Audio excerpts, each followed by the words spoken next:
And now, you're listening to a Kingdom of Gardens production.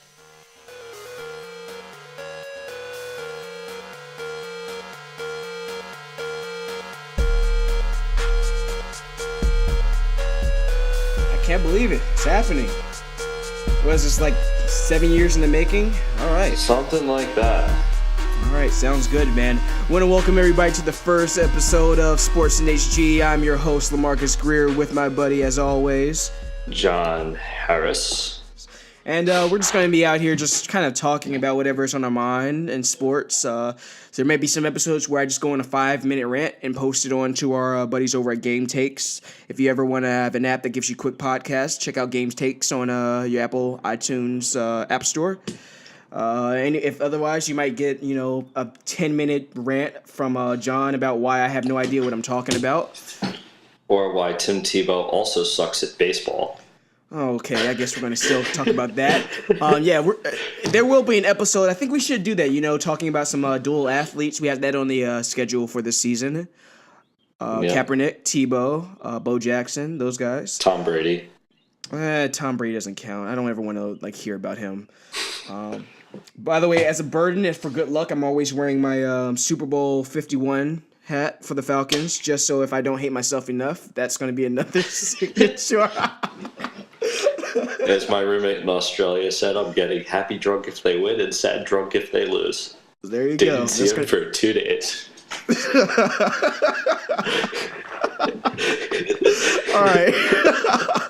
All right. So, ladies and gentlemen, if you don't know, John Harris and I have been good friends for about 7 years now. Actually, this is the anniversary, like a 7-year anniversary of our friendship. We're old. Yeah. We both have facial hair. It's beautiful. If you don't know, I'm more of an expertise in baseball, football teams that don't know how to draft, the Hawks when they're terrible and even when they're good. I'm getting a little more into hockey, and then college sports are definitely my expertise compared to my compadre here. Let's just start with that. I hate college football. We'll get into that later. But I go with baseball, football, and squash, if anybody cares about that. And if you don't, we'll have some links on the blog. John Harris is going to try to introduce you guys to squash later on, if you don't mind. If you don't care, I'm going to make you care. There you go. It's definitely fun if you see the right type of hits. Some people get very into it and angry as like a football linebacker, so you might have some fun with that. Very true. Very true. Yeah. We throw down on the tee every once in a while. All right. So let's get into it. So I think this week, since we're 6 or 7 days away from, 10 days away from the NFL draft, that's the big thing right now, talking about the NFL offseason. I think both of our teams are definitely in a position to win the Super Bowl next year if they can get their act together. Franchise quarterbacks, great coaching, powerful defenses, but they just have a few holes here and there to patch up. And they play in some really competitive divisions. So, John, what are your thoughts so far? I think the Ravens have a lot of work to do. I think that they really need to make a free agent splash, and they need to make something that can stick. And they need to find players that can contribute that aren't 1,000 years old like Steve Smith. What I would love to see the Ravens do is I would love to see them get Dez Bryant, as every other fan would love to see their team do, because he would be the first Ravens wide receiver that's over 6'2" in probably about 10 years to contribute something to the team. And then I want to see them build for the future in the draft, which they do a great job of, especially defensively. But I really think that they need to give some love to their offense in this draft. Right. I mean, I think that our defense is always solid. I don't think that it's up to par with where we've been in years past. I mean, I think that the fact that Terrell Suggs is the best known player on our defense is a little bit of a problem. Ray Lewis was the big name on our defense, and then if you didn't want to talk about Ray Lewis, you could talk about Ed Reed, you could talk about Haloti Ngata, you could talk about Sizzle. And I don't think that you can do that with this team. You can talk about CJ Mosley, you can maybe talk about Eric Weddle, but Eric Weddle is on the back end of his career as opposed to the front end. You could talk about Brandon Williams, because they always get guys that can stuff the run, but I think it's a different Ravens defense than we are used to talking about or used to looking at. Right. And that's one thing you mentioned all those names, like guys that used to scare me when we used to go against you guys in the preseason. I would hope we would be able to protect Mike Ryan against these guys, and now I just don't see it. And when I look at facing you guys, I think, okay, is Joe Flacco going to show up? Is this going to be the Joe Flacco that won the Super Bowl, or is it going to be the one that doesn't care, similar to Jay Cutler? Is he that type of guy? And I know you always want to put him over Matt Ryan, but I just that's what you're building around. That's the main focus. So I can see why you'd want to build an offense that complements his skill. But I just always I want, if I'm going to see a Ravens win a championship, if I want to see them embarrass the Steelers, I'm looking at their defense to make plays. And that's just one thing. I was looking at some highlights earlier today, and I'll pull up the players. I won't talk too much. I'll let you speak on their behalf a little bit more in terms of what you want to see, who you want to see them draft. But I know there were some defensive backs I thought that maybe they could take, even though they've got they got the 7th pick in the draft this year. So they might want to go after a lot of big name offensive players on the list. I know there's some 2 receivers, even I want the Falcons to get, but I'll go ahead and let you speak on that a little bit more. I am not big on them drafting a receiver in the first round. I think that Calvin Ridley, he'll probably be a good receiver, but he is 6'6", which is exactly the receivers that we're used to taking. I mean, he's a giant compared to Steve Smith, who is 5'9". But Des Bryant is 6'2", 6'3". That's what we need. And as much as our offense needs, or our receiving core needs help, you don't have to do it in the first round either. The Ravens are great at finding talent in the 2nd, 3rd, and 4th rounds. And we can go get a receiver then. I was looking at guys who have height. A guy like Cortland Sutton out of SMU, I think he's about 6'3", 6'4". Or help me out with this name. Equanimous St. Brown out of Notre Dame. He's 6'5". But he's not somebody that you go for in the first round, which is why, as a sleeper idea, I want to see them go quarterback in the first round and do what Green Bay did with Aaron Rodgers. And we were talking about that. Are you still sitting on Josh Rosen? Because I'm not buying him just yet. I can't really. I see him and know, and you know me. I like Matt Ryan. I'm thankful for what he's done with the Falcons, but I've never really trusted quarterbacks of that type of build.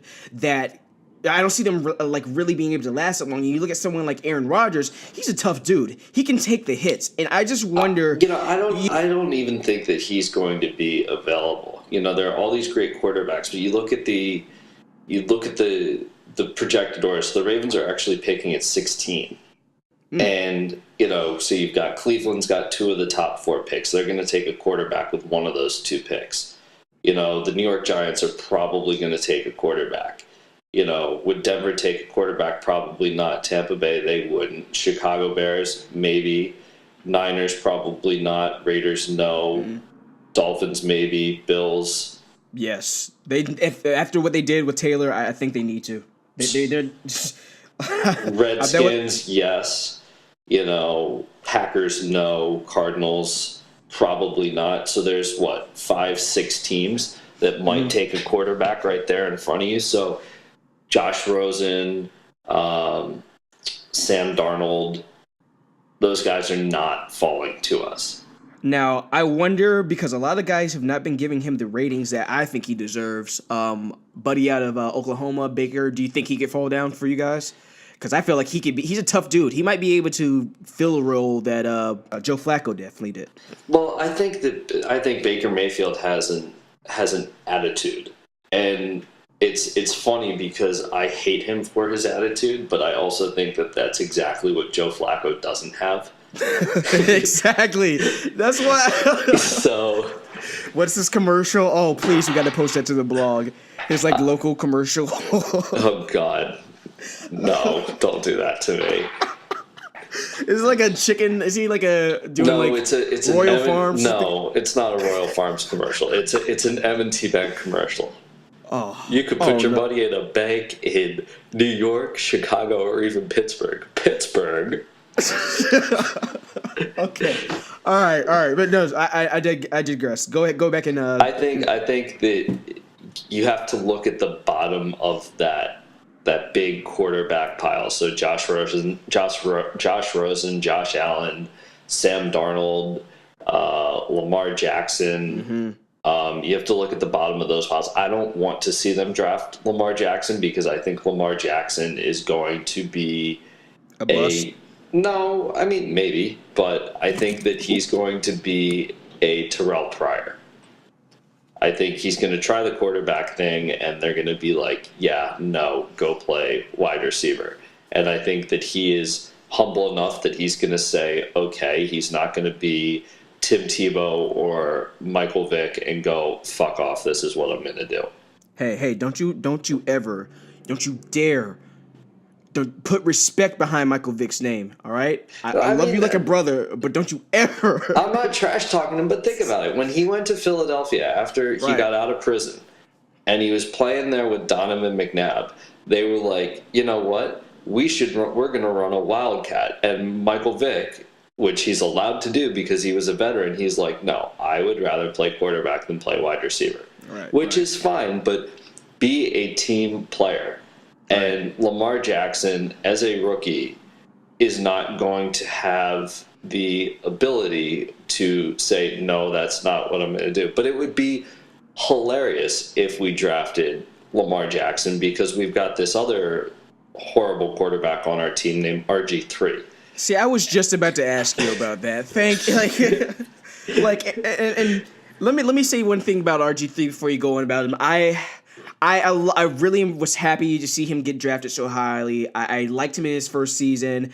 I feel bad that the Falcons were the one to cause that initial injury that really threw him off his game. But I just can't see him as a pocket presence quarterback like Joe Flacco, and I just don't see him working well with the Ravens. I feel like he's not the type of guy that's going to work well with their system that's going to be able to take over games if you guys don't have another receiver. What's he going to do? What's he going to do for us? You think? So he's a backup quarterback that's going to sit on the bench, but he's an athletic dude. And do you think the play calling will get creative enough for a wildcat, or for them to run a few more option plays or any type of okay? No, because Flacco, as we saw when we had Troy Smith and when we had Tyrod Taylor, two athletic quarterbacks, Flacco could care less about having another quarterback on the field. They put him out, I forget what year it was and who we were playing, but they put Troy Smith under center and they put Flacco out wide right. He didn't even move. He stood there, lined up, they snapped the ball, and he stood there. Because he knew they weren't going to, no one was falling for that crap. He didn't want to do it, and after the game, he called the play stupid. But remember, he did catch a touchdown pass from Troy Smith, his second or third year in the NFL. And after that, he was like, no. And especially now that he's had his ACL reconstructed, it's not even safe to put him out there. And RG3 is more in Michael Vick territory in the sense that he's been a mobile quarterback in the league long enough that he can dig his heels in and say, no, I'm not going to go play wide receiver. See, but I don't think he can even afford to say that anymore. Let's look at the success he's had. I don't think he's really led a team to the playoffs in a very strong way. I don't think he's played a full season at full strength. I think he needs to take what he can get at this point. So, I mean, speaking of Lamar Jackson, let's say they were to pick him and then turn him into a wide receiver, or have the option with RG3. You have two guys that should be flexible enough to do that if need be. That's the only way I can see RG3 working. But then again, the guy gets injured he can't take hits. That's the big thing. When he was with the Browns, I think one of the last games where he had 7 sacks, he was already getting hit. They brought him out of the game just because he was taking too many hits. You got a guy that gets taken out of a game because he can't take the hits anymore as a quarterback. I'm sorry. there's a problem there. I don't see you being able to have the option or choice to say what you want to do. If Flacco gets hurt, I want somebody with experience to step in and back him up. And RG3 has experience, but He's just not healthy enough. for the receivers, for the offensive line, they're two totally different quarterbacks. So basically, if Flacco gets hurt, you go to a totally different offensive game plan with RG3 in there. And Flacco is not going to turn himself into RG3, and RG3 isn't going to turn himself into Flacco. Both of them are incapable of playing the other one's game. Yeah.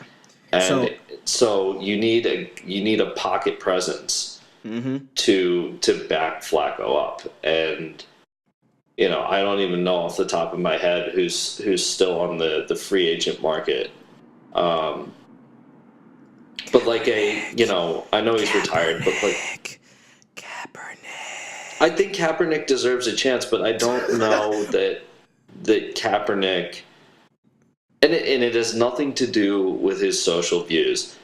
I think that he also requires the offense to change their game plan to put him in, and which is why I think if you want to talk about Kaepernick, he should sign with Seattle and back up Russell Wilson. He's not going to get to play because Wilson doesn't get hurt, but they play the same game.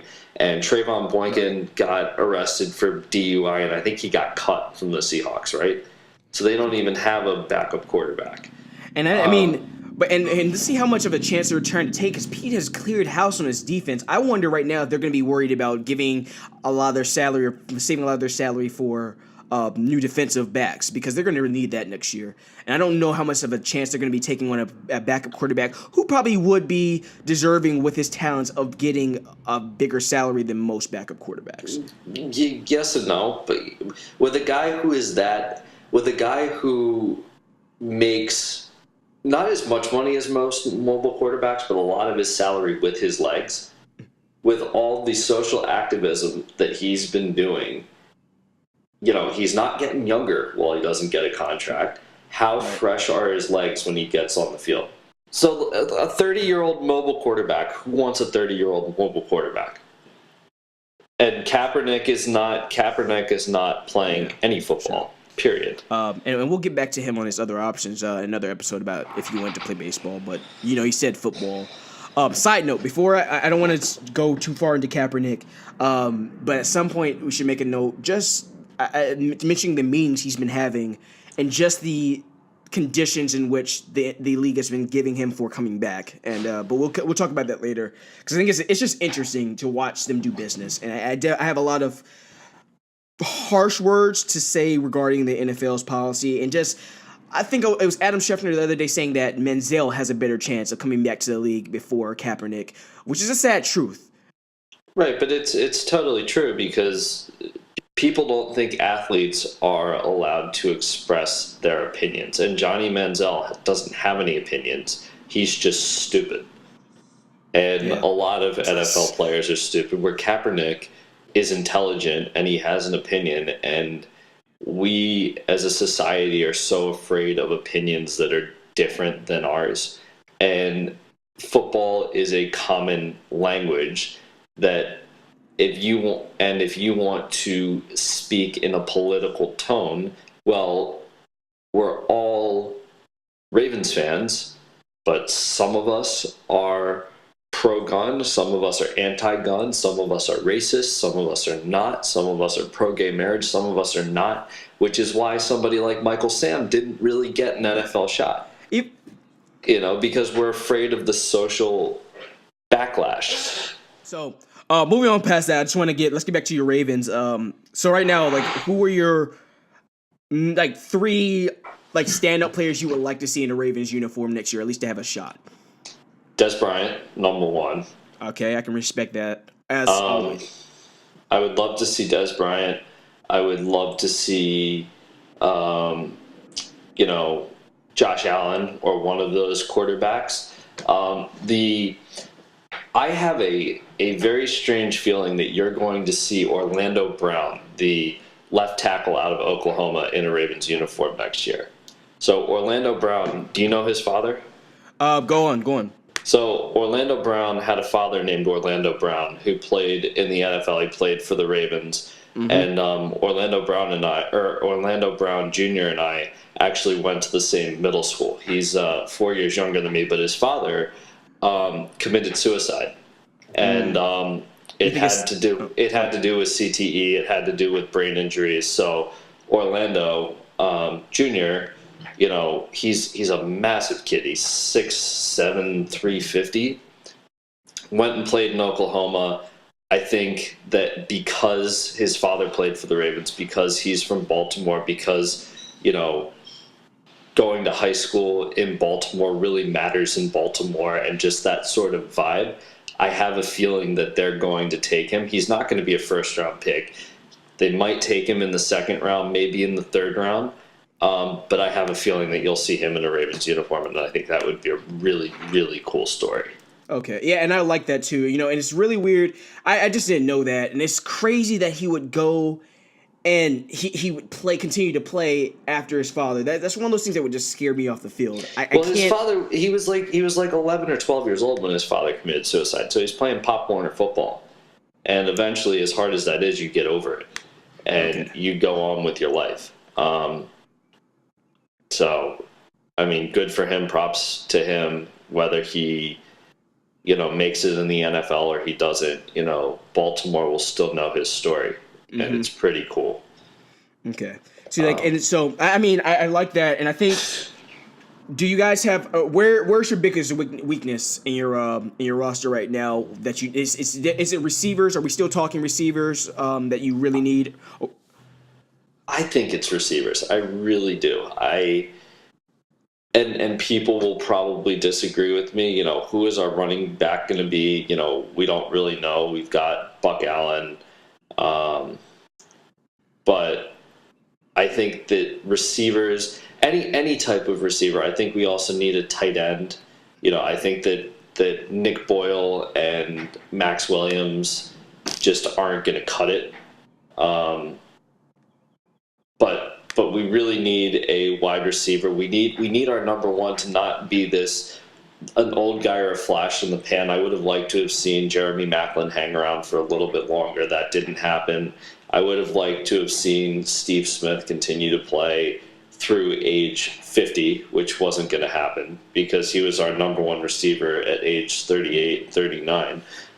So we really need a receiver. We really need that veteran presence that a Dez Bryant could provide. And we're not going to wind up with Dez Bryant, but I still want to have him. And so that veteran presence is going to have to be filled by John Brown. But John Brown is one of those guys. He's, is he 5'10", or he's no taller than 6'2", so that doesn't solve our problem. So, I mean, who knows where they're going to go.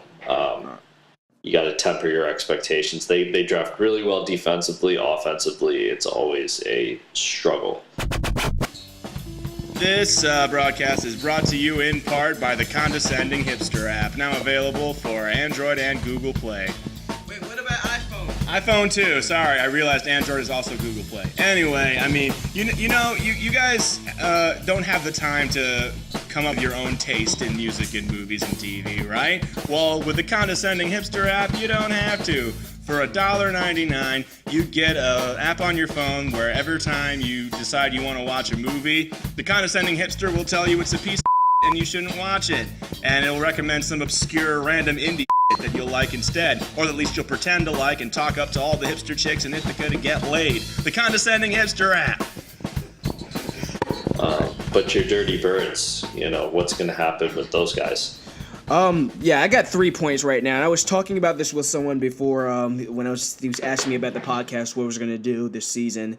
And the big thing he wanted me to talk about was just the Falcons coming up. And this was the first year that I just felt, last year I had a hangover to get over. I didn't know what to believe in anymore after, that Super Bowl. But I came into the season realizing that, we didn't have that many holes to fill. It was going to be more of a coaching issue that we need to fix. And even this year, it's the same thing. I think it's not even necessarily that we need to replace coaches, but how are we going to use the weapons that we have? right now, I think Sark needs to get a little more creative with that playbook. I saw a few flashes in the pan last year, like the home game versus the Saints, where we started using the Wildcat. We got Mohamed Sanu, Mr. Bino, throwing out there. I keep forgetting that sometimes he was a quarterback in college, and he has an arm, so that was a little good to know. And now it's promising because we can get creative with him. But I still think we need another receiver. We got rid of Gabriel in the offseason, and he was a huge underrated third receiver that made a lot of catches in the slot. A lot of first downs that just, there was no way we were going to get to Julio. Sanu doesn't have the hands. I'm sorry, I love him, but he does not have those clutch hands that we need. And Gabriel was the guy that we could get to in the slot when Julio couldn't do it. Was not even talking about first down catches, but getting in there and just getting like 20 plus yards. Some of the gains that he was getting were incredible. So without him, we're going to have to go get somebody to be a little, to be that slot receiver. I liked DJ Moore. You got out of Texas A&M, Christian Kirk. You've got there was one guy I looked at who was an offensive tackle coming out of, Cincinnati, Corey Cunningham. This guy, he's huge.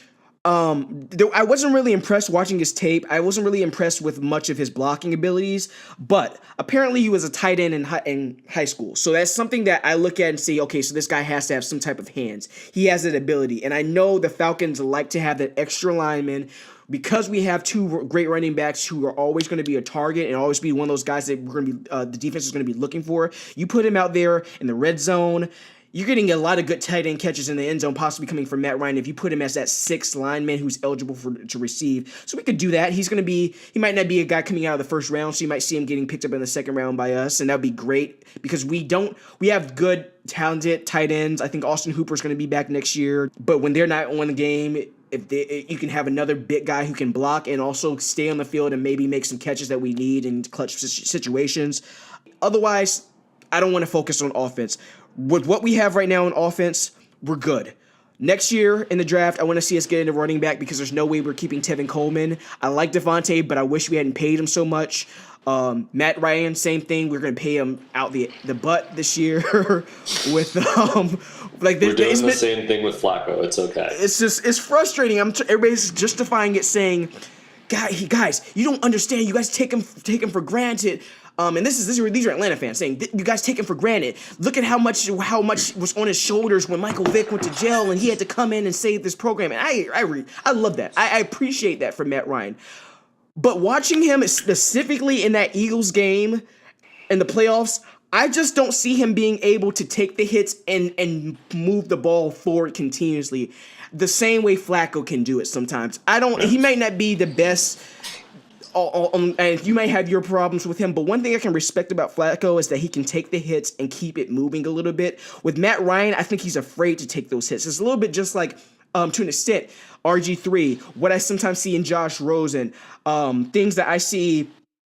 There's one more quarterback that I'm thinking of that I can't think of off my head, but he's just one of those guys. I want a quarterback that I can see running out the pocket, take the hit, get back up, kind of like a Cam Newton or a Kaepernick. I know Matt Ryan's not going to be that. I understand that. No. But if that's what we need from the Falcons and he's not giving it to us, then he's not valued. That's not the value that he's deserving to get paid for. So I just, at this point, seeing that we're not going to have that many options, you notice I have not said Des Bryant. As soon as he was cut, I was thinking, holy crap. With him and Julio and Sanu, that's dangerous. Lights out, no one's stopping our offense, but we can't afford to pay him. There's no way, so I've accepted that.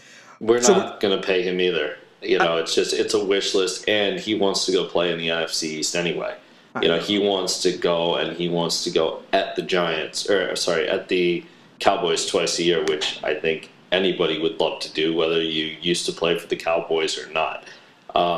With DJ Moore, I was thinking about that. DJ Moore actually went to Maryland, and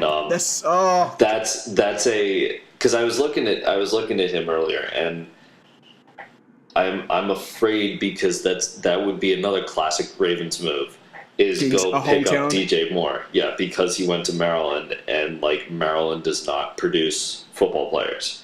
They produced Aaron Henderson, who did absolutely nothing. They produced Torrey Smith, who, he hangs in there. Of course, he was drafted by the Ravens. He's still in the league. Good for him. And they've produced Stephon Diggs as well. So I don't know. I don't by DJ Moore so much, but we'll see. We'll see. And you know what? You're right about that, because when you see the name Maryland, I'm thinking, okay, it's not one of the places I expect a lot of great football players to come out of. But watching his highlights, he's fast in the slot. He's fast. He's that third receiver that you might need. He's not going to be a superstar, but he's going to be that finishing move for a lot of teams where, for example, with us, Julio's making catches. Everybody's going to double team him. Sanu might have bad hands one day, but we need somebody moving the ball fast. That fast man who's not going to be contained in the zone. That's where I think DJ Moore is great. And if he can break tackles like he did in college, I still love his highlights versus Texas at the beginning of last season. That was incredible. And I think that's one thing that sold me on him. If he can take the hits or like keep the ball really wrapped up, I'm good with him. That's the big thing. He doesn't need to be all time like going up in the corner of the end zone, jumping over corners. I don't need that. I just need someone who's going to help us move the change. And I think he can be. That's something that a lot of teams can value. So yeah, let me go back. My big thing. So like what I've said so far about the Falcons, the more creative offense with more use. They got to use their tight ends. They have a plethora of tight ends you can use. I would like to see an offensive tackle that's an option as a receiver. So Corey Cunningham would be great, maybe second round. And then Sanu also and more flea flicker wildcat plays if we can get that.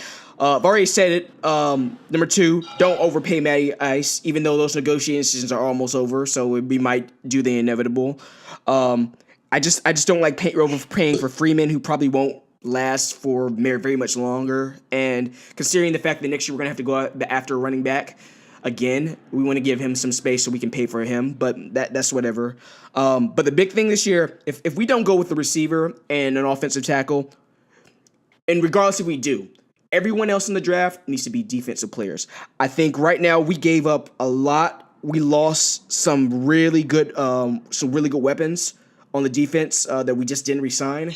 And right now, if we can go get some more young talent, the defense shows that they can play. The weapons that we have left, even if Courtney Upshaw doesn't come back, and I know he'll do his usual thing where we resign him in the middle of the season or something, but without him, we need to go there's so many things we can beef up right now. Cornerbacks. I know the Falcon. There's a shout out to the Falcoholic. They're like a web or a website here in Atlanta that does a lot of like outside of the organization, does a lot of like news updates, and I really like hearing them because they give a lot of different aspects or a lot of different possibilities. And one of the guys that really stood out to them, Jarrell Foster, would be great at cornerback, but definitely I think if we're gonna go, we got to go with the defensive tackle, and I love the stand and that defensive tackle, defensive end. We can use them as either one, even though we switch everyone out. Vita Vea, if you've heard of him, the dude out of Washington. Yep. The dude is wide. His arms are so wide. And one thing I've always been frustrated with when it comes to the Falcons, we have so many options where we can put a quarterback on the ground, but especially when in a division with Cam Newton and buddy out of Tampa Bay, Florida State. His name is Jameis Winston. There you go. Jameis.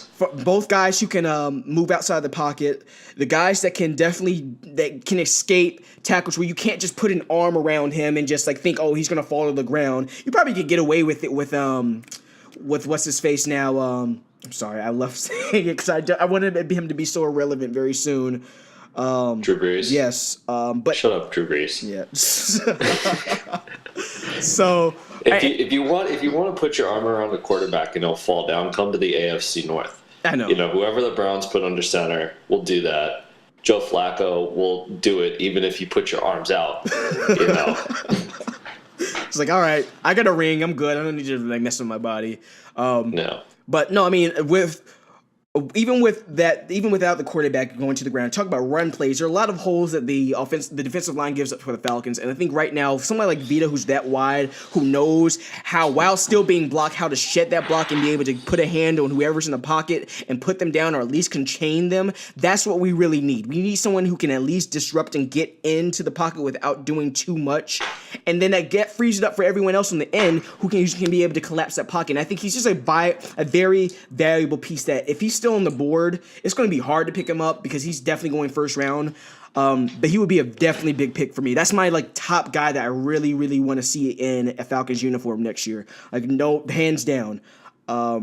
So if you're asking me my top 3 right now, Corey Cunningham, DJ Moore, Vita Vea, and just an option, maybe Jarrell Foster. But right now, we don't need linebackers. I think with Deion Jones, he'll be able to play enough where he's our superstar. I think we don't need to have that much depth on the linebacker end, but we definitely need a lot more cornerbacks and safeties if we can get them. Free agency is our best bet right now. I don't see much happening in the draft if we're not going defensive line. But right now, with free agency, I think that's our best pick right now. I think we have our starters. The guys who start in the game, I think they're fine, but we just get winded, and when it comes crunch time, we don't have the right amount of guys that we can swap in and out.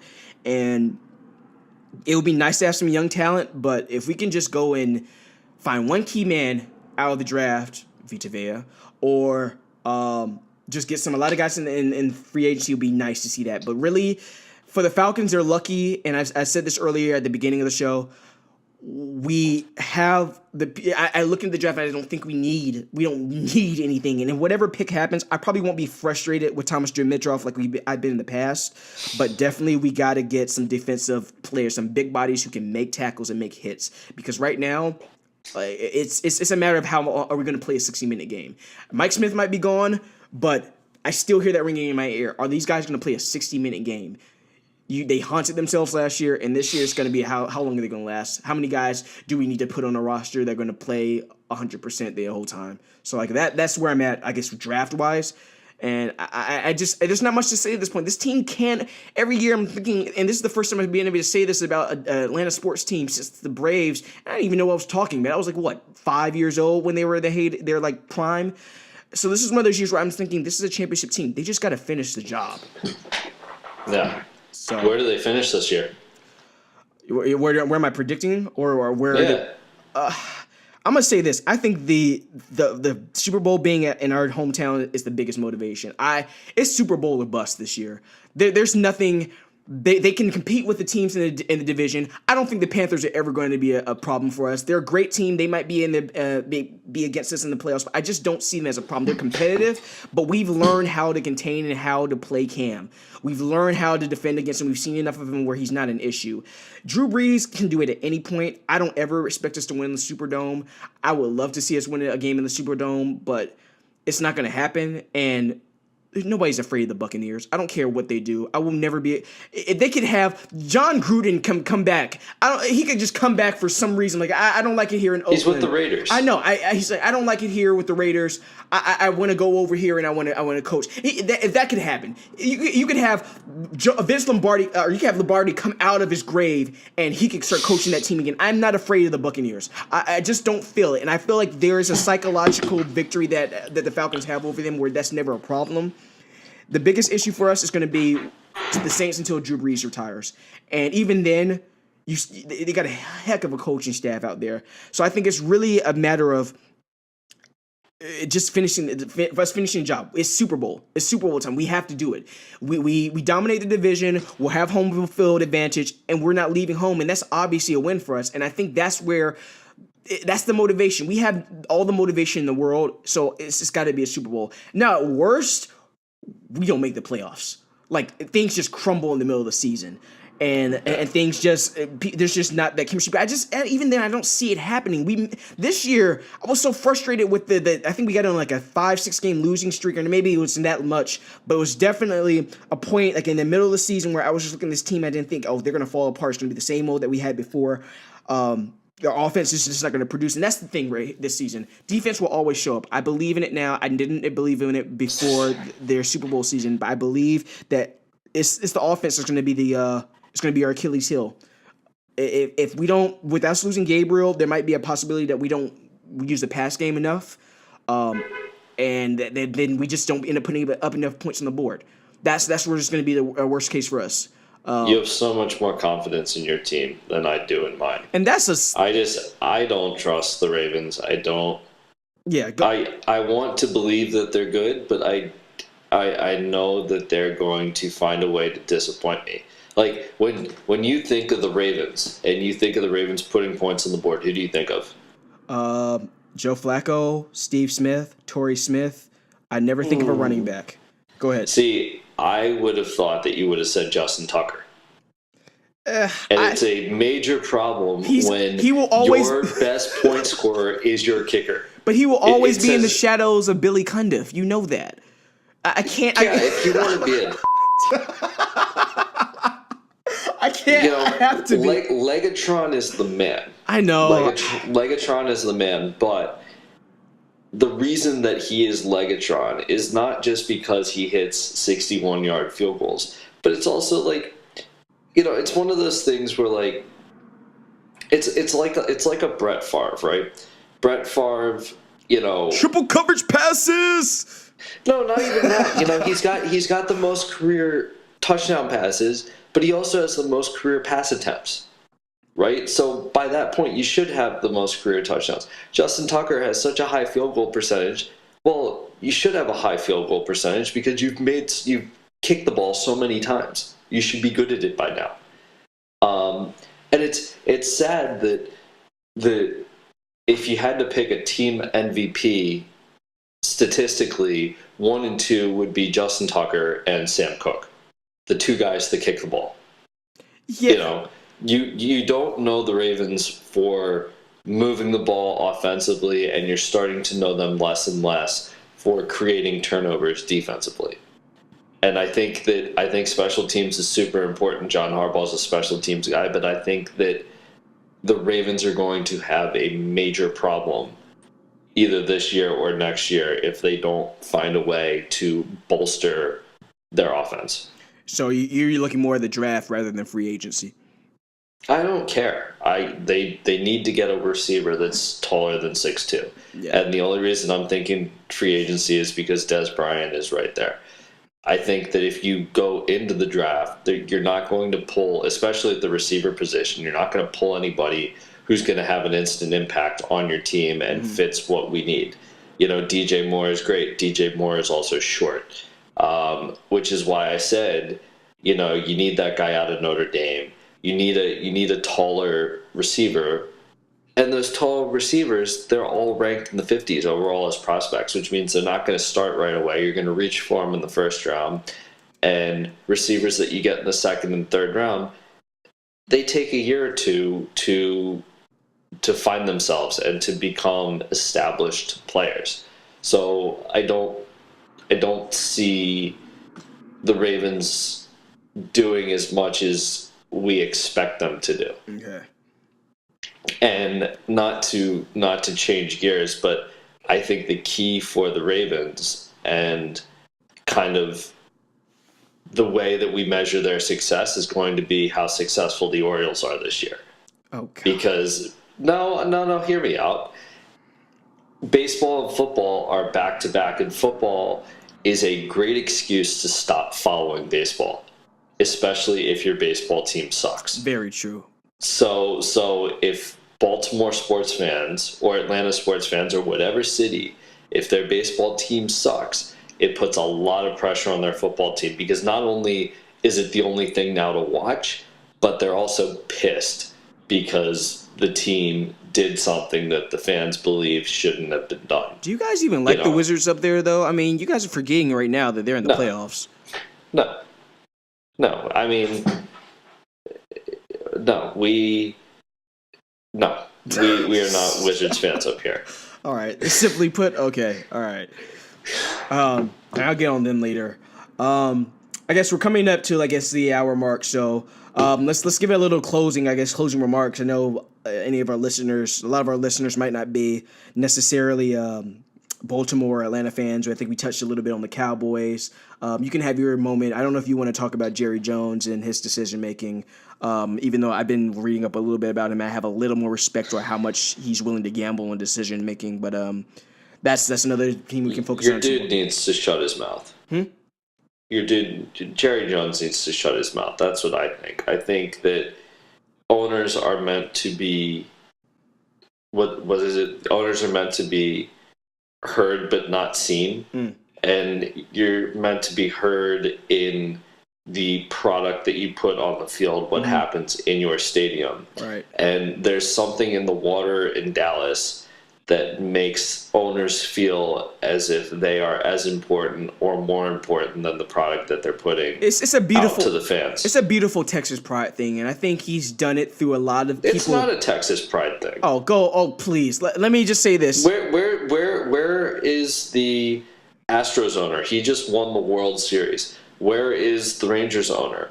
Where is the Rangers Rockets suck, owner? so we're not going to talk about that, and that's just me being biased. But go ahead. But it's a Texas thing. Who cares if they suck? The Cowboys sucked for years, and you still saw Jerry Jones front and center. True. I mean, but it's a Dallas thing. Well, yeah, okay, I'll give it to that because even Mark Cuban too. But Mark Cuban, right? Exactly. So yeah, I can see that. So you think he's more down to earth and doesn't throw money at the problems? No, he's not down to earth, but he looks more like a human being. Okay. As opposed to one of those corporate jackasses. Okay. And Cuban, again, not to go off topic, but Cuban loves to run his mouth. Like, what is my favorite series of quotes from Mark Cuban was when President Agent Orange was getting ready to run for president.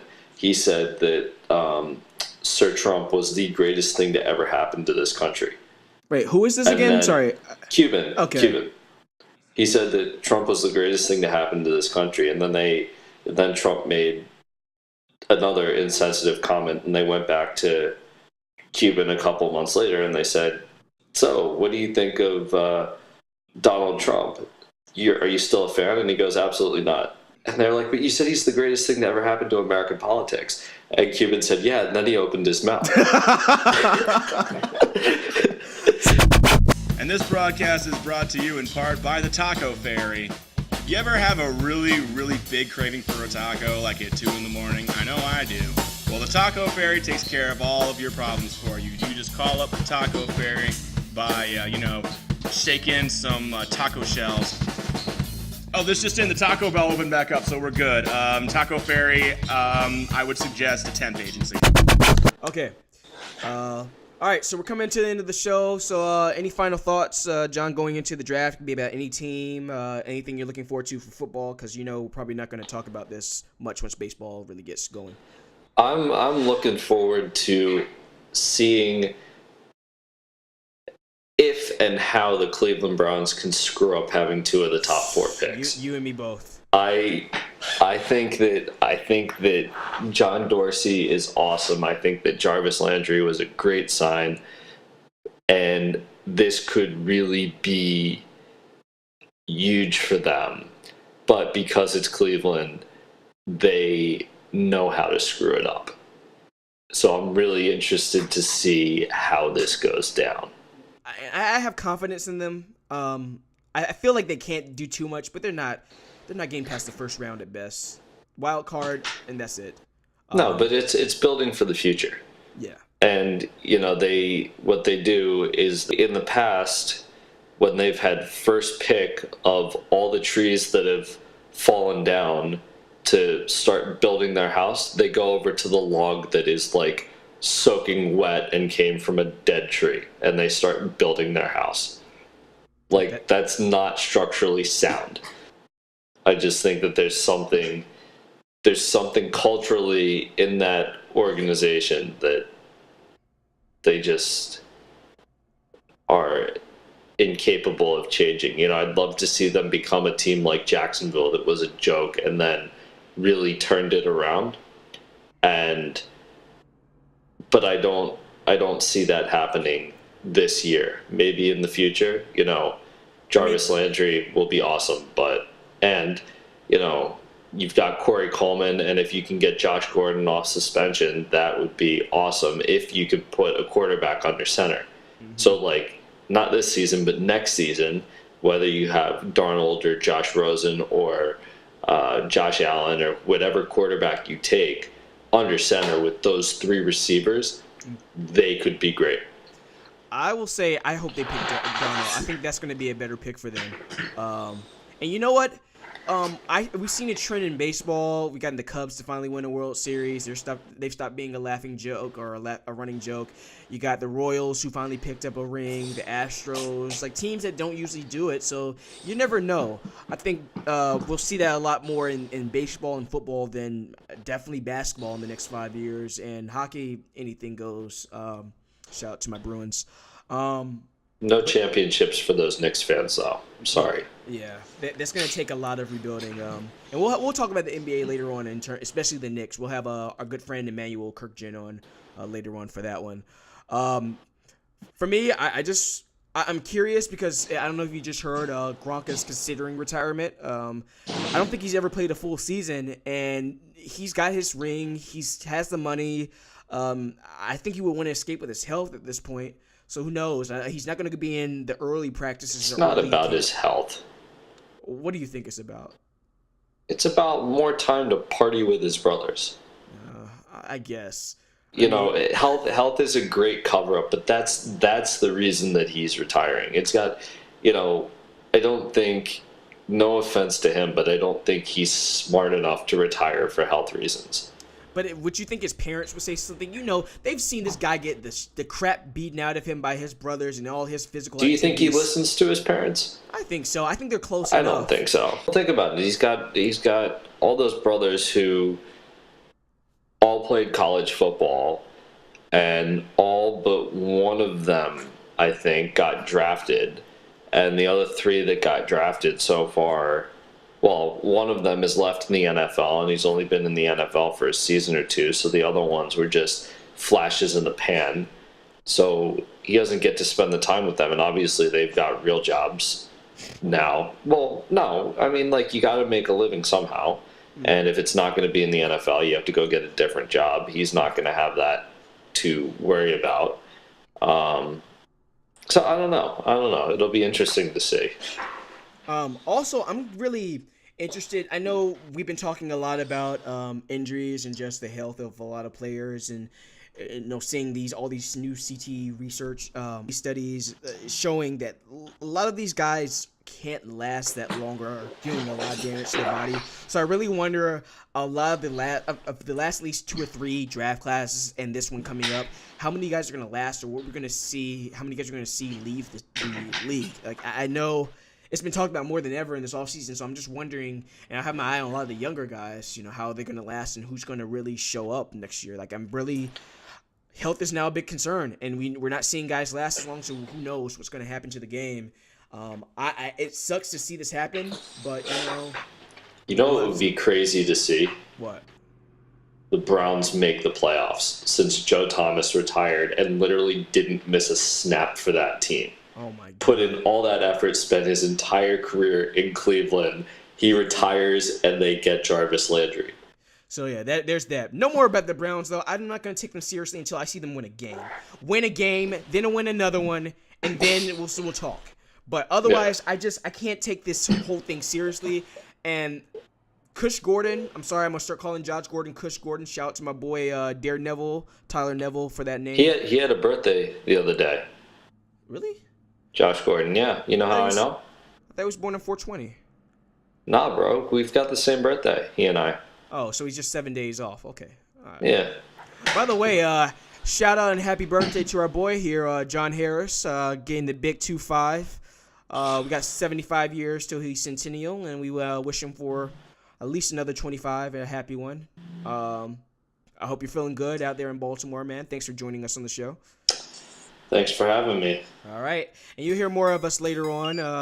We like to talking with you guys. I know we didn't get into every team, but, leave us some comments, subscribe, send us some emails, send us your hate mail, whatever, through KOGProductions.com. We'll have a little news feed going for you guys, a little comment section, some places you can submit to our email. Just give us whatever back, because I know we missed a lot of stuff. There's only so much you can talk about in this condensed amount of time. So if you guys have anything we missed, we'll cover it in another segment. We'll have a lot more for our combined shows that we're going to be doing. A lot more ideas. Baseball season's coming up. We're both huge fans. My boy here, Orioles fan. What's your how's the accent go for the O's? Get his horn. Gary Swan. All right, there we go. So we got them, and the Braves are looking good for a start to the season. So I'll have some kind words to say, even though I'm not a fan of SunTrust Park. But yeah, you'll hear more from us. Thank you for joining us today.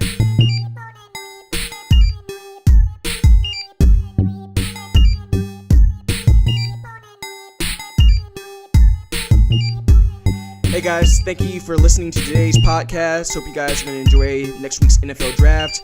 Hit us up with any questions. If you want to find us, you can find us on kogproductions.com or on Tumblr under Sports in HG. That's like Sports in HD, but HG. Also, if you want to find us on Facebook, same name. And we're soon going to be on Instagram. And eventually, we're going to have some postings here on SoundCloud. You probably found us on SoundCloud. Or on Game Takes the app. If you can find it in your Apple App Store.